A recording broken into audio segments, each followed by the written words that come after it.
Petite question de géométrie. ABCD est un carré. De côté, AB est égal à 2. Un point E appartient au côté AD. Et de plus, la droite EC est tangente au demi-cercle de diamètre AB se trouvant à l'intérieur du carré.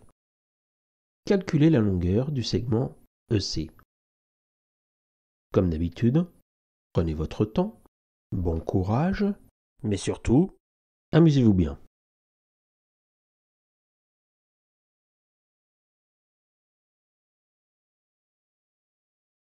Pour commencer, l'énoncé nous dit que la droite CE est tangente en J au demi-cercle de diamètre AB. Si on prend maintenant I, le milieu de AB, alors on a que la droite portant le rayon IJ est perpendiculaire à EC.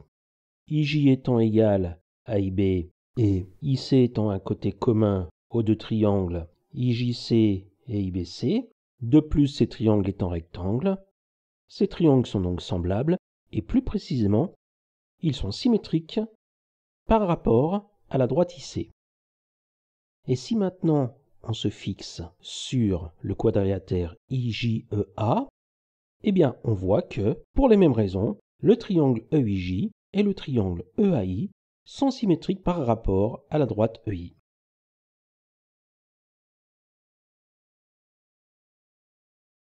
Nous allons maintenant donc nous intéresser aux propriétés des symétries, et en particulier la conservation des distances. La symétrie conservant les distances nous permet d'avoir que la longueur JC est égale à la longueur BC, qui est donc égale à 2. Ainsi, J étant un point du segment EC, EC est égal à EJ plus JC, 2 plus JE. De même, dans le quadrilatère IJEA, qui a comme axe de symétrie EI, EA est égal à JE. Et comme E est un point de DA, DE égale DA moins EA, autrement dit, DA moins JE. DE est donc égal à 2 moins JE. Et que voit-on? Eh bien, dans le triangle CDE rectangle en D, d'après Pythagore, DC au carré plus DE au carré égale CE au carré.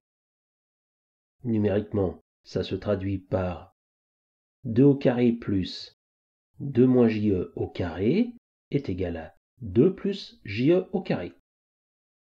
Je développe chaque membre de l'équation. 4 plus 4 moins 4JE plus JE au carré est donc égal à 4 plus 4JE plus JE au carré. Finalement, j'ai obtenu une équation dans laquelle je peux simplifier les 4, je peux simplifier les JE au carré. Ainsi, en passant tout ce qui est en JE d'un côté, j'obtiens 8JE est égal à 4. JE est donc égal à 1 demi. Conclusion, CE étant égal à CJ plus JE, CE est égal à 2 plus 1 demi, CE égale 5 demi. Je voulais donc vous proposer une autre solution que je préfère mais qui demande quand même plus de connaissances. Donc, on va commencer à s'intéresser ici au triangle IBC qui est rectangle en B. Donc, dans ce triangle, d'après Pythagore, IC au carré est égal à IB au carré plus BC au carré, qui vaut 1 au carré plus 2 au carré, 5. Ainsi, IC, la longueur, est égale à racine de 5. Ayant la longueur de l'hypoténuse et la longueur des côtés qui forment l'angle droit, on peut avoir le cosinus et le sinus.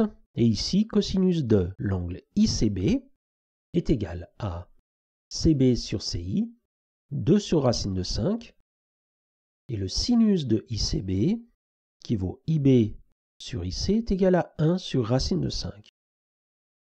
Et c'est là où effectivement on voit qu'il va falloir quand même quelques connaissances. On sait que pour toute A réelle, Sinus de 2a est égal à 2 fois sinus a cosinus a. Et on sait aussi que le cosinus de pi sur 2 moins a est égal à sinus a. Et là, vous allez voir, ça va aller très vite. On sait que le cosinus de ICB vaut 2 racines de 5 et le sinus de ICB vaut 1 sur racine de 5. Ainsi, le sinus de ECB, qui est le cosinus d'un angle qui vaut 2 fois l'angle ICB, du fait de la symétrie, eh bien, ce sinus de ECB vaut 2 fois sinus ICB fois cosinus ICB. On remplace par les valeurs. Sinus ECB vaut 2 fois 1 sur racine de 5 fois 2 sur racine de 5, 4 cinquièmes. Et en se servant de la deuxième formule, cosinus de DCE est égal à cosinus de pi sur 2 moins ECB, qui est lui-même égal à sinus ECB, c'est-à-dire 4 cinquièmes. Finalement, en se plaçant dans le triangle DCE, qui est rectangle en D, le cosinus de DCE, c'est égal à DC, côté adjacent, sur EC, l'hypoténuse. 4 cinquièmes est donc égal à 2 sur EC. Je fais le produit en croix. 4 EC est égal à 10. On obtient la même conclusion que tout à l'heure. EC est bien égal à 5 demi.